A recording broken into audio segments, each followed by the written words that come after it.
Hi, this is DEE WALLACE. You know me from E.T. the Extra-Terrestrial, and you're seeing me on Grimm right now on NBC.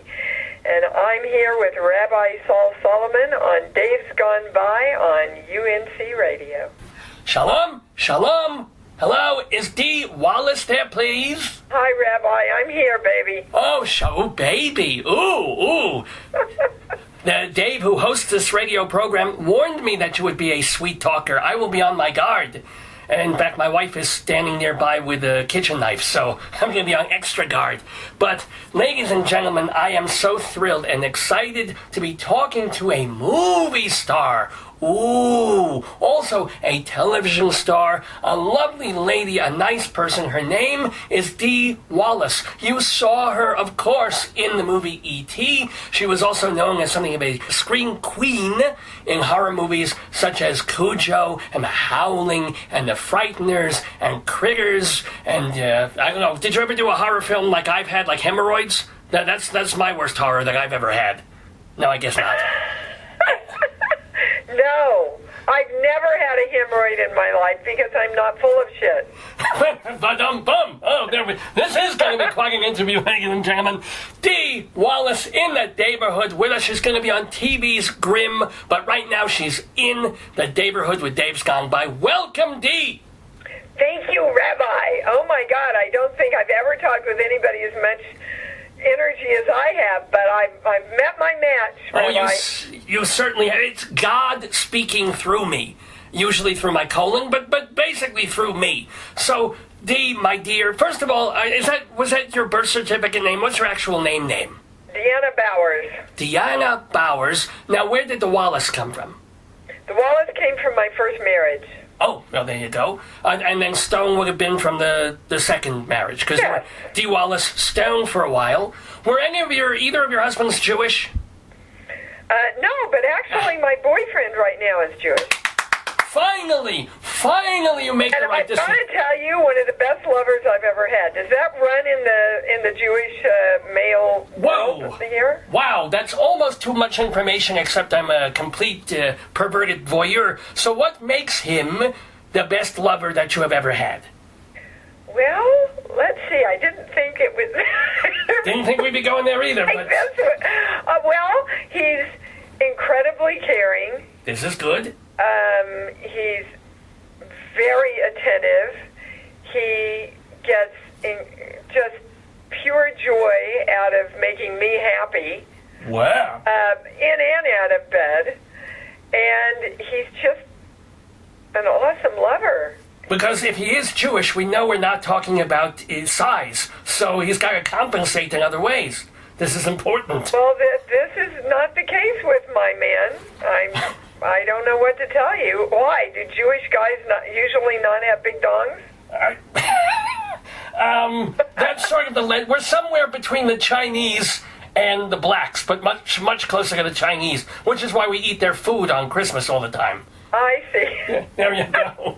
Well, how did you meet this hot hung lover stud of yours?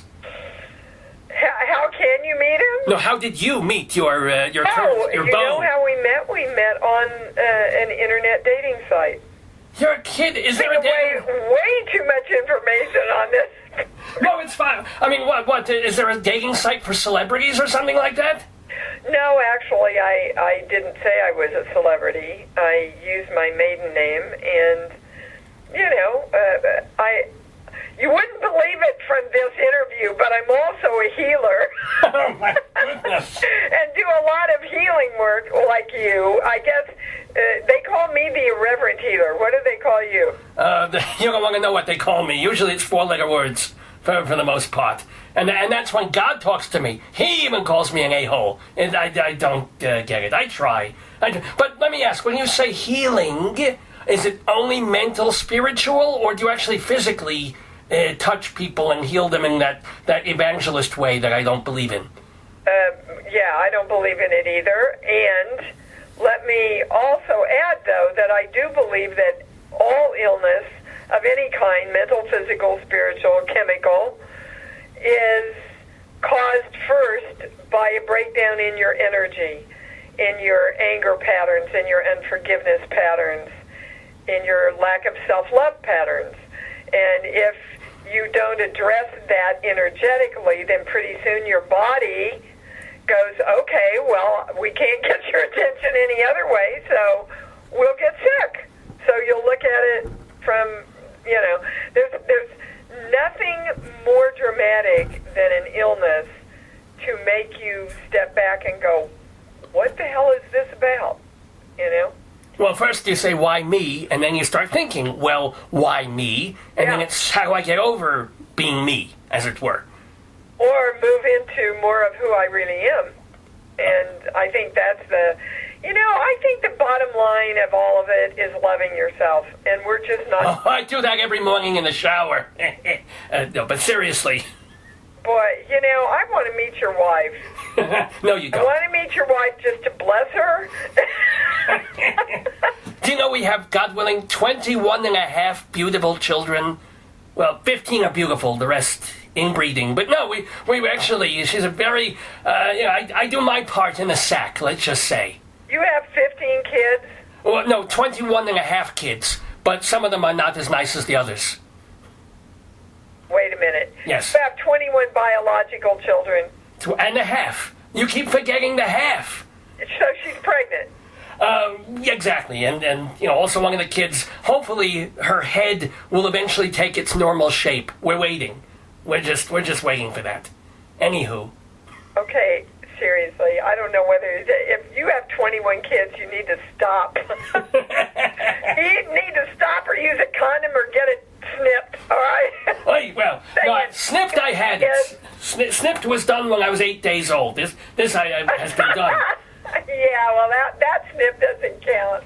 Now, how did you before, I guess we're getting into this slightly more serious stuff, although still full of laughs, but this healing thing came about when you had to heal yourself after a tragedy. I'm correct? After many tragedies, yes. Many? The tragedy that broke the camel's back, as it were, was the death of my husband when I was shooting the Frighteners. Right. And I kind of fell to my knees and wailing at God, saying, I want a way we can heal ourselves. And within, seconds, I heard what I lovingly call the voice. No, wait. Did you sound like me? Not in the least bit. Yeah. Do you sound like Gilbert Gottfried, or no, who else would he sound like? Sometimes it is pretty funny, but, it said, use the light within you to heal yourself. And had you, before that moment, had you ever done any kind of spiritual work, growth stuff, Esalen, any of that stuff? Yeah, sure. Oh, you had? Okay. And I was raised a Methodist. I was raised in as religious a household as a Methodist can get. We're not one of the, stricter Christian religions. Oh, okay. And my older brother, this kind of sums me up in my family. Okay, Rabbi, my older brother worked his way through seminary shooting pictures for Playboy. If only my life would have been so much better if I could have worked my way through seminary the same way. Nah. Just saying, that's kind of who we are. We're really well-balanced people. and then I studied some philosophies with my husband Christopher, a philosophy called conceptology, which was really the first precursor to all of this secret stuff and you're in charge of your energy and you create your life and all that. So yes, I think I was born right. spiritual. Well, I know you were born. Do you know what I mean when I say that?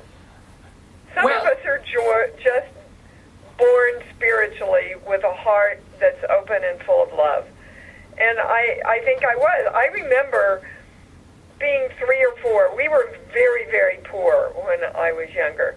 And it was a big deal if we got to go down to the local restaurant to have a hamburger, right? Right, okay. And I remember people coming up and asking my mom if they could give me a quarter to play the jukebox machine. And they'd come over to the table and go, God, she just is like this little angel, this little light, we just wanted to say hello. And I just think that's kind of what I've brought to my work in the movies, even through all the horror films. It's funny, you know, a lot of people that interview me go, how can you justify doing all these horror films and being a healer at the same time? And I say, well, dude, I've been studying fear all my life, and I can tell you that the biggest thing we're in fear of is ourselves, for sure. So that's just my work in horror films and my healing work dovetailed together. Grimm is a perfect example, my recurring role on Grimm right now. And who do you play on Grimm? I play Monroe's mother, and the next episode, February 28th, is the beginning of, you know, the next season after. We're taking time off right now for the Olympics, and we come back February 28th. But if you watch the show Grimm, it's filled with messages about societal prejudices and genetic prejudices and inherited predispositions and anger and unforgiveness. It's all that story of my life, let me tell you. Yeah, well, it's where most of our lives. But let me ask DEE Wallace. That's where disease is. Did you? Go ahead. Did you audition for the role, or did it just come to you through your agent? Or I did not audition for Grimm because I had worked with both producers in a lovely little movie earlier in my career called Secret Admirer. And okay. And I have worked for ABC, or NBC, excuse me, a lot. And I've worked for Universal a lot. I've had two of my series have been with Universal. Which do you prefer? Everybody knew me, everybody trusted me, everybody liked my work, and it's lovely when that stuff comes together and you just get an offer. Oh, yeah. You know? Oh, tell me about it. I remember I got an offer to do a sermon in Tennessee, and they even put me up in a garage. I was honored. I was moved. Well, as long as you had a room above it. Well, yeah, I mean, I wish they had moved the car while I was in there. Why? That gave you a great platform to get up on. And it did. I honked the horn when people fell asleep. You know, it kept them awake during my speech. But let me ask, do you prefer, as an actress, in working terms, movies or TV? I would have to say movies. Because? Well, because you usually have more time, you usually have more freedom in films. But I have to say, if I could stay on Grimm forever, I would be in heaven. It reunited me with my belief in television and my love for television. But, you know, like everything, Rabbi, we know it comes from the top. And you mean from God? Producers create an atmosphere where everyone's respected and very talented and great writing. And But this now leads me to ask, since you're intimating something behind there, what was your worst television experience? And if you're reticent to name names, you can at least tell the story and change the names. Well, yeah, it would not be politically, it would be suicide for me as an actress to actually tell you what, but it was a cable show, and we had this very, very long, 5-minute almost walk and talk scene, a lot of different emotional peaks and valleys and dolly shots. It was really very involved. And we did it, and we literally got it in one take. And I had inverted 4 or 5 words. And they didn't like that, so they decided we needed to do it over again. And, of course, then the airplanes came, and then the camera bobbles, and the sound screws up, and it was like 27 takes later, and I think they actually ended up using the first one anyway. But that's what I mean. You know, that wouldn't happen on a film. Oh, I see what you... Well, but that wasn't a mean story. That was just one of the challenges of doing TV. It wasn't about bad personalities or incompetence. You probably would have had to do 2 takes anyway just for coverage. So, that wasn't such a bad story. Well, you asked me why I like to do films more, and that's one of the most prevalent reasons, is that you have a lot more freedom to make the dialogue your own. Now, speaking of movies, we are talking with DEE Wallace, who I guess most people might remember first off from E.T. Do you remember how you got that role? I do, actually. I went in to audition for a previous film called Used Cars that Stephen did. Fortunately, I did not get Used Cars, but he liked my quality and everything for the mom and E.T., and so when E.T. came along, I got a call and was offered that part. And while you were filming it, did you realize that it would become special, iconic, etc., and so forth? I knew that it was special. I knew the script was special, absolutely. But anybody in this business will tell you, well, I'll give you, I did 10 with Blake Edwards. Right. And I said, oh, Mr. Edwards, this is going to be such a hit. And he looked at me and smiled and said, honey, if we knew what made a hit, we'd have a lot more of them. I mean, so many things have to come together. The timing, whether the audience takes to it, the marketing of the film, just everything. I mean, The Frighteners is a brilliant film. It was supposed to come out at Halloween. If it had come out at Halloween, it would have been a huge hit. But another movie dropped out, and Universal decided to release it along with the big other blockbusters. And it kind of got lost in the shuffle there. Yeah, and it got buried. So many things have to come together to make a hit. Now, as long as we're mentioning some of these films and some of these people, let's talk about your memories of working with people, what you might have learned from them, or any funny anecdotes, or I'll just throw out some names. So you were on this movie with Blake Edwards. What was his directing style? Oh, my God, I adored Blake. I feel like I started at the top, and sort of, yeah. I wouldn't go there because there's only one way to go from there. And Blake, Blake was old Hollywood. He didn't worry about money okay. at all. He took care of everybody. I mean, I had a beautiful suite in Los Hadas, Mexico, and I was definitely one of the minor characters in the movie. Respected everybody, but he played hardball. He knew exactly what he wanted, and you better be professional enough to come through.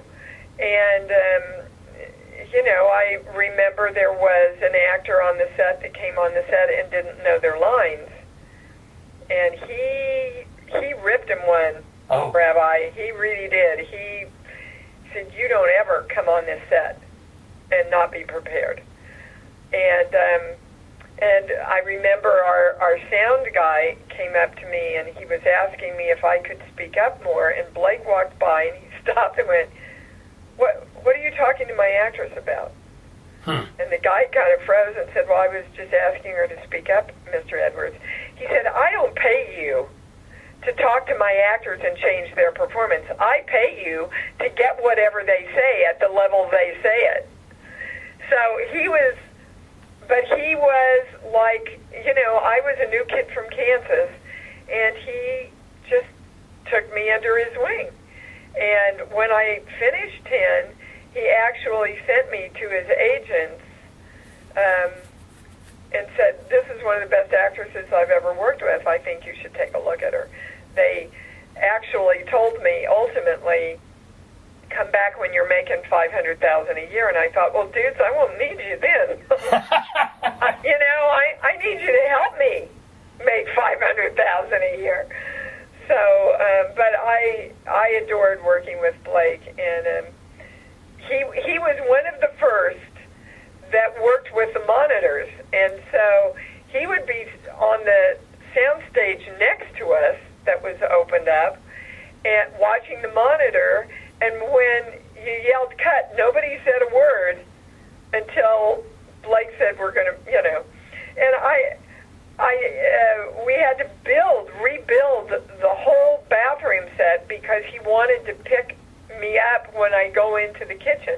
He wanted to pick me up in there. I mean, the bathroom. Right. And so we did it, and we did it in one take, and everybody's silent, and Blake says cut, and he goes, okay, we got it. And I hear the production manager running over, Mr. Edwards, we spent however many thousands of dollars rebuilding this set. Don't you think we should get another one or some more coverage? And Blake looked at him and he said, look, I know what I want. I know what I need. I saw that I got it. We're moving on. And that's my kind of guy, To do it 8 or 10 or 12 times just in case just gets really boring to the actor. And unless you're learning your lines while you're doing it, right. Which is not the case with me.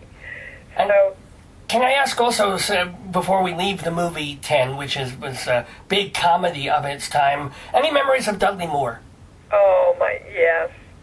Big heart memories, Rabbi. Just he was like a brother to me. We had such a good time. We danced on many tabletops in Mexico. Okay. And he was sweet and gentle and giving and just a beautiful person. Beautiful person. Oh, that's great to know. It's always nice. People always think that you're digging for dirt and you want to hear the bad stories, but it's always you also want to hear the great stories when people are delightful and fun and sweet and professional.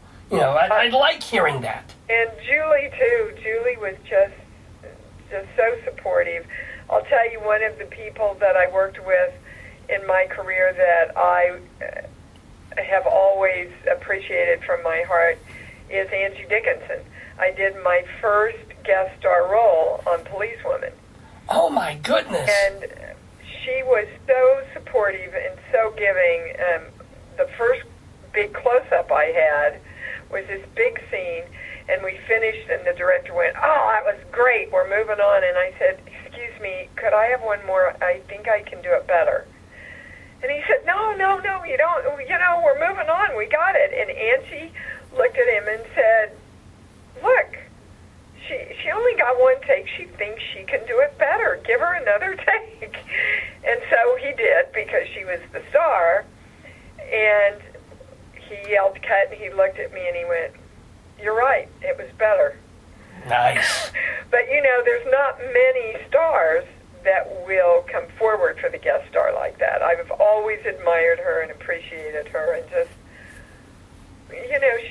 she supported the people that were on her set. And I've really always tried to remember that, because, when you walk on as a guest star, yeah, everybody's a family, and you're coming in as the stranger to sit down to dinner, kind of, and it can be awkward. You can feel. I was wondering about that because you came into the TV show, the American version of The Office, well into the run, and I'm curious how that felt. What it was like trying to fit into the machinery of a well-oiled machine. Well, The Office wasn't as easy to fit into as many of the guest stars that I've done, primarily because I had a totally incorrect concept of how the show was actually done. I actually thought, because I had just done a series where we got to improv almost everything, and I thought The Office was all improv. Well, it's not at all. It's all scripted. And they really don't want you to go away from the script very much. They want everything just kind of deadpan. To tell you the truth, I felt like I wasn't doing anything. So, yeah, that's why if I had my preferences, I would choose grim and the horror sci-fi genre over these little comedies, because I feel more satisfied as an actress. Well, may I ask what series it was that you were in where you were doing the improv and you were having that more leeway? Which show was that? Oh, my God. I can't remember the name of it. Oh, I'm just curious. It wasn't the name. Oh, I should remember the name of it because it was my favorite series that I've ever done other than Together We Stand. But I can't pull it up right now. We'll have to IMDb it. Done too many things, in the last 6 years, so... Well, yeah, that's an amazing thing is that you have been able to work so steadily. I mean, you went from being sort of that ingenue to the mom to the... And you're working at a career when a lot of actresses during a certain age period don't get a lot of work. So to what do you attribute that? I attribute that to me not having the belief that I'm going to stop working when I get a certain age. And the name of it was Sons and Daughters, and it was a brilliant show. Sons and Daughters, okay. But yeah, I really, my healing work is really based on, the I am statement that as you believe, it's delivered to you, baby. So anything you say after I am is literally a definition of who you are in this world. So if I say, I'm a 65-year-old woman and women my age have a really tough time in my business, then I will create that. But I don't have that belief. I know that I'm the creator of my life and everything in it.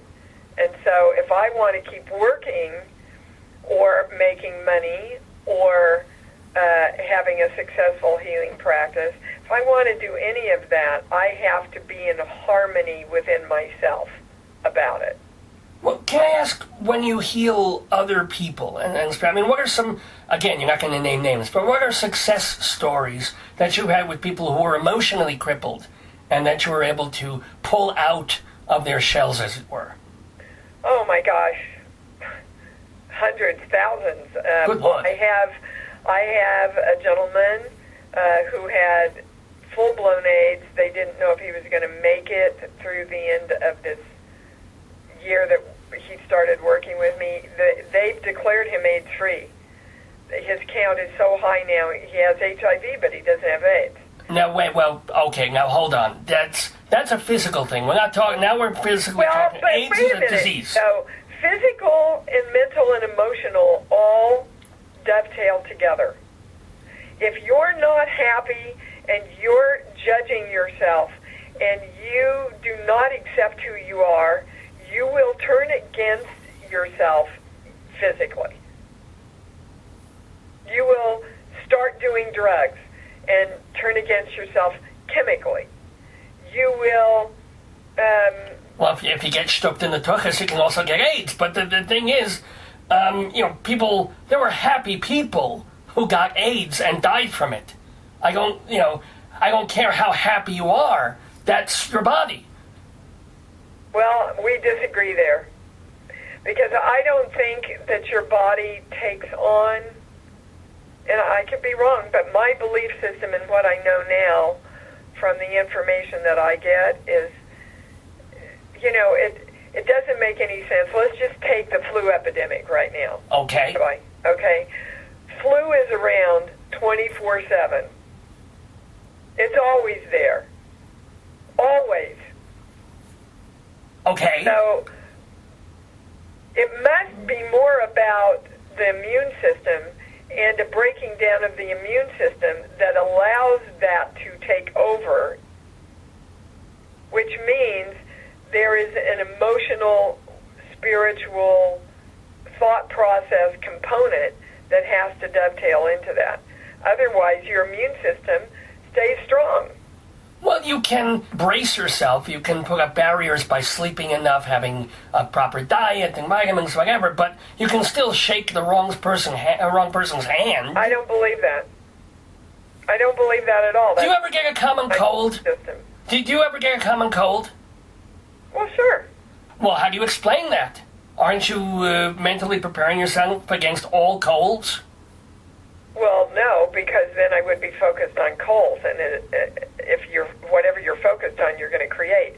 Which is why I think we have epidemics of flu now, because they start out, oh, the flu season's coming, everybody get ready.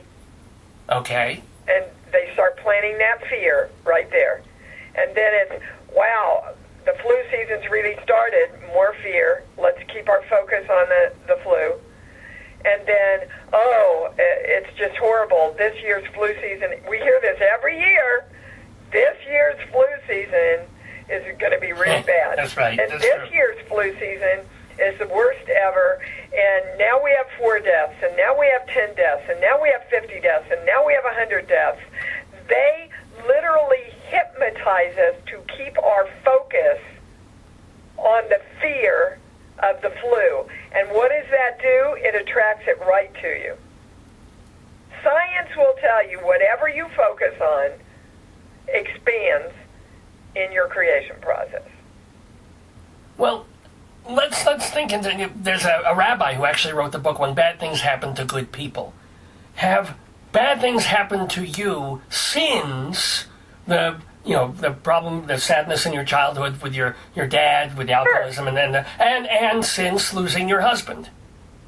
Sure. So, do you feel like every bad thing you unconsciously or semi-consciously brought upon yourself? No, but I think what I do with what we call those bad things, I don't call them bad things, you see, I call them experiences. Right now, I just got the information that my white shepherd is riddled with cancer, and I probably have 3 months with her. Okay. I want to know why. I don't go, oh, poor me, I'm such a victim, this shouldn't happen. I want to know why. I want the answers to, I know animals have consciousness, but they don't hold, as far as I understand, they don't hold anger and unforgiveness like we do. So why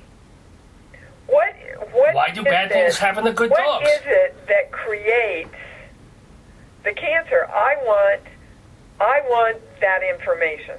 I want to know that information, because I don't think that it just happens, Rabbi, and there's nothing that we do or don't do in our creation process that has no effect on that. Everything is interconnected. Everything is interconnected. Well, I mean, and it's funny that you strike that nerve, first of all, because the host of this radio program, Dave, he and his wife had a very sick dog this past year that had a tumor and all that stuff going on, and has, thank God, lived and has really improved a whole heck of a lot. So 3 months isn't necessarily, hopefully, God willing, in your case, a death sentence for your dog. It might be, but it might not be. I'm yeah, and I don't take anybody else's word for what my world can create. I had 6 specialists over 6 years telling me I would never have a child. It's not possible for you to have a child. Well, my beautiful daughter is 25 now. Oh, you have a phone number? No, I'm just kidding. I'm kidding, Miriam Libby. I'm just joking. Hey, she's engaged anyway, Rabbi. You're too late. Jewish boy?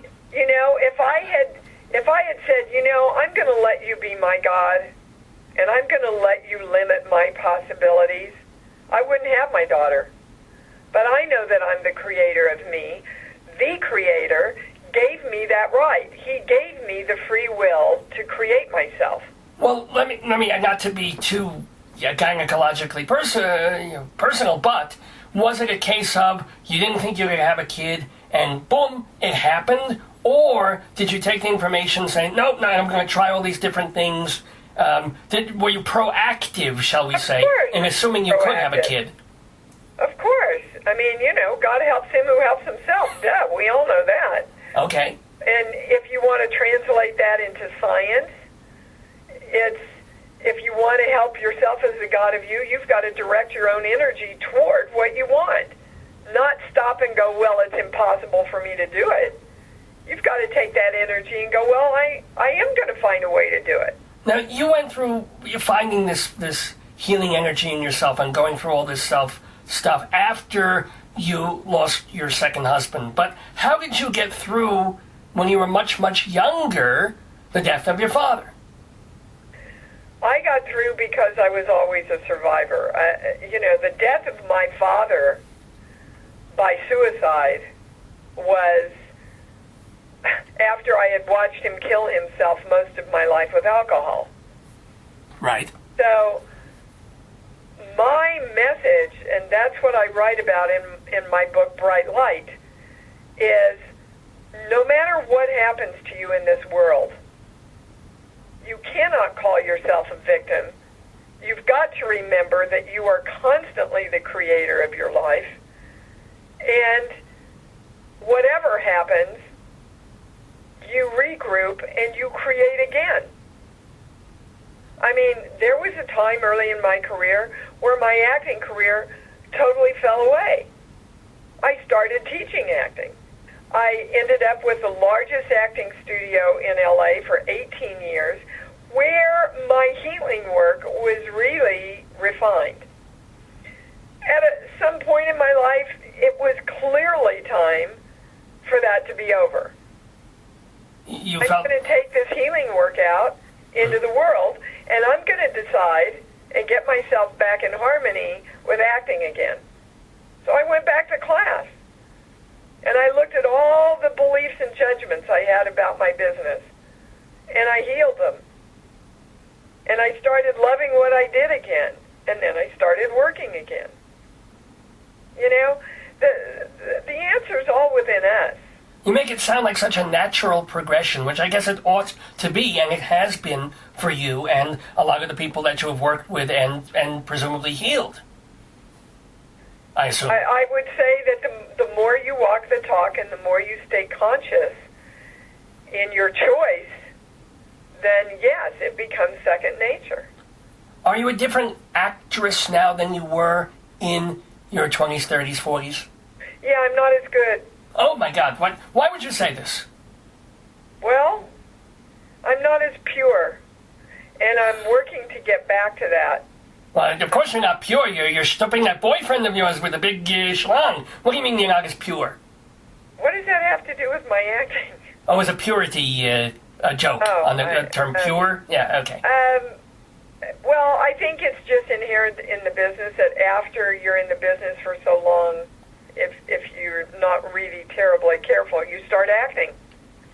Oh. And there's a little bit of me that watches my performances now and go, not so sure that wasn't acting.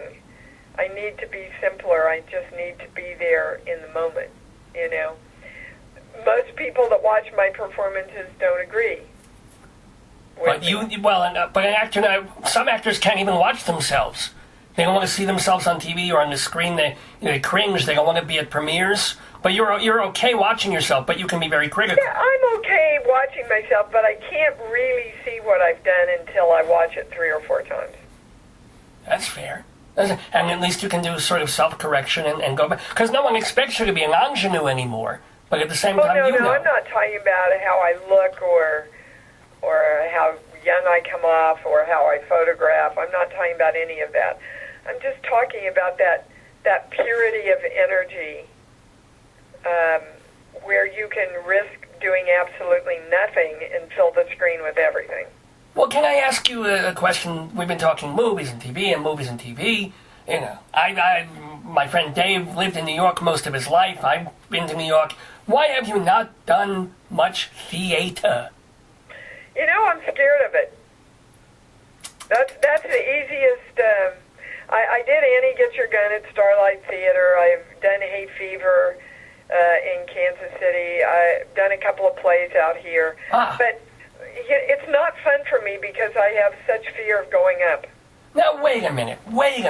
You, of all people, should be able to Of all people, most of what I've done is television and film. And, at the most, you have 3 pages of dialogue that you have to say at a time. I know, but and I've always done films, so you can make it your own and, say the lines close to what they're written, but personalize them in the way that you would talk yourself. Right. You can't do that with frickin' Shakespeare.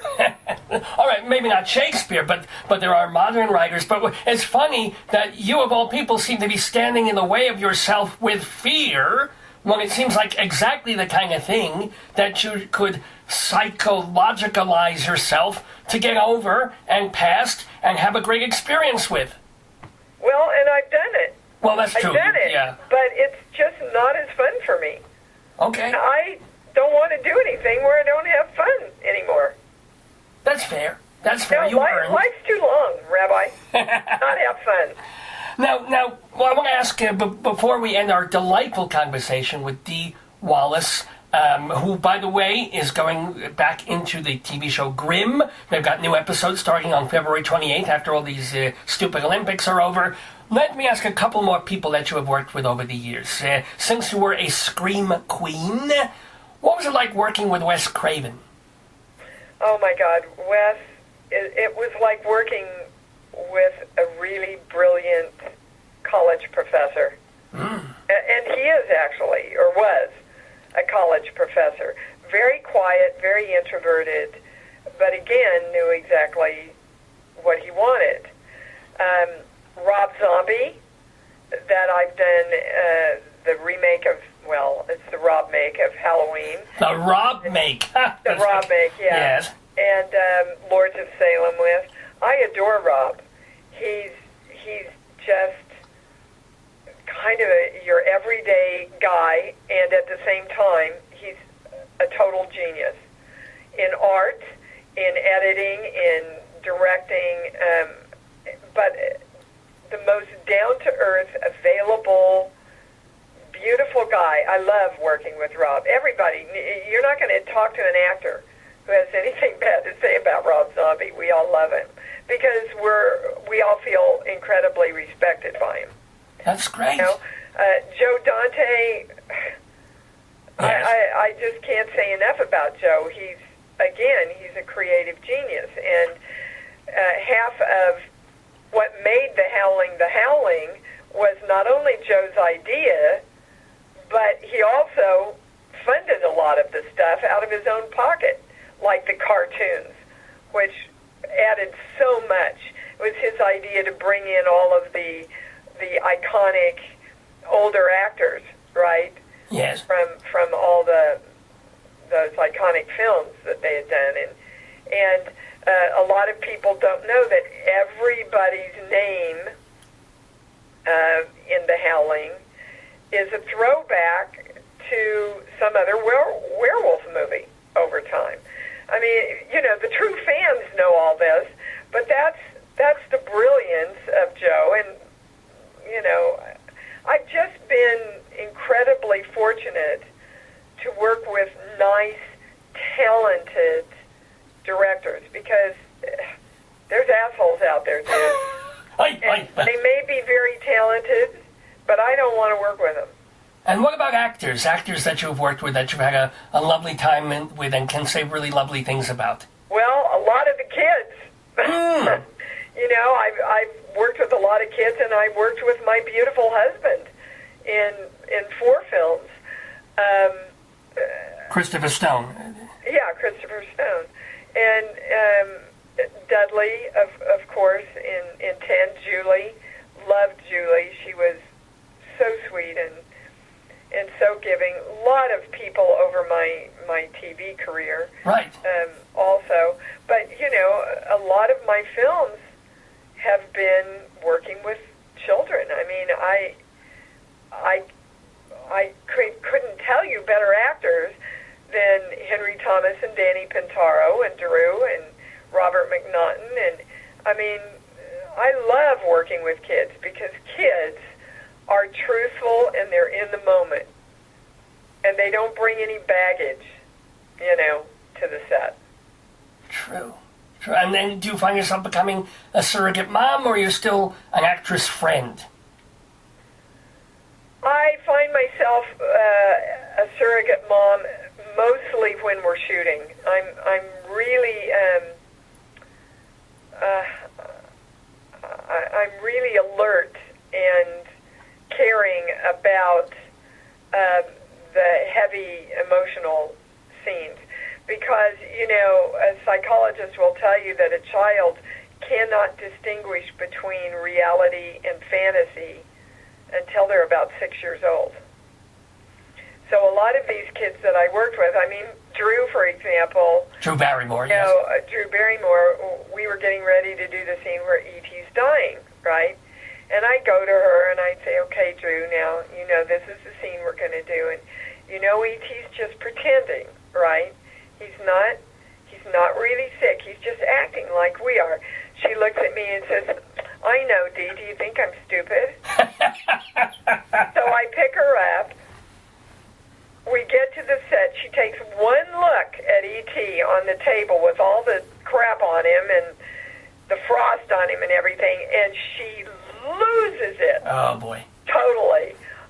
You know, wailing and crying, E.T.'s dying, Dee's dying, we have to save him. You know, she went from, I know, to, I don't know at all. And, you know, Danny, the same way. I said, I'm concerned about you, you know, doing this scene where you have to go into the seizure, you know, and I'm concerned about how scary the dogs are going to be at the windows. And he said, oh, no, Dee, I had a seizure when I was little. Now, he was 4, right? When I was little, I want to see me do it, and he went right into it. Didn't bother him at all. The dogs at the window, that was kind of another thing. And sometimes, you know, by the end of the scene, we'd both be screaming and crying, and I would just sit there after cut, and I would hold them and go, okay, so what did we just do here? We acted, didn't we? It felt kind of real, but we were really acting, weren't we? And we know that we weren't ever really in any danger, don't we? I know, but it got scary. You know, so yeah, I'm pretty vigilant about stuff like that when I work with kids. And then you had to help change his pants every other take. I know, I understand. Can I ask, D. Wallace, before we let you go, you mentioned The Frighteners earlier as a film that came out at the wrong time and would be more known now and would have been a bigger hit. Are there one or two films that you did, or TV films, that the audience may not be that familiar with, that you think deserve a screening, a Netflix rental, something that, you know, kind of passed under the radar that shouldn't? Well, I love Secret Admirer. I think it's one of the most fun films. Is that with Patrick Dempsey? No. No. C. Thomas Howell. Okay. A lot of names are in it, and it's just a lovely takeoff on the letter and Shakespeare's play about the letter, and then the letter gets misconstrued and all that stuff. It's a teen comedy, but it's just a delightful little thing. And as far as some of my best work, to this day, some of my best work, I still think, is Texas Cadet Murders. I have a 5-minute scene in that where I get the news that they found my daughter murdered. Aye. And I have to sit there and be interrogated, right? And I remember my agent sending me that, and he said, well, it's only 2 scenes, Dee, so I don't know if you're going to want to do it. I read that one scene, closed the script, called him and said, how much do I have to pay them? This was Texas. And I never looked at that scene again until I learned the lines on the plane going to wherever it was that we were shooting. You know, as an actor, if you can go to the place that nobody wants to go to and do it truthfully. You mean Newark, New Jersey? No, and touch and heal so many people. And by the way, I just want to mention that I'm doing this May tour. Oh, yes. I'm going to be at the New York Open Center May 17th. I'm doing a workshop there. I'm also going to be in Doylestown,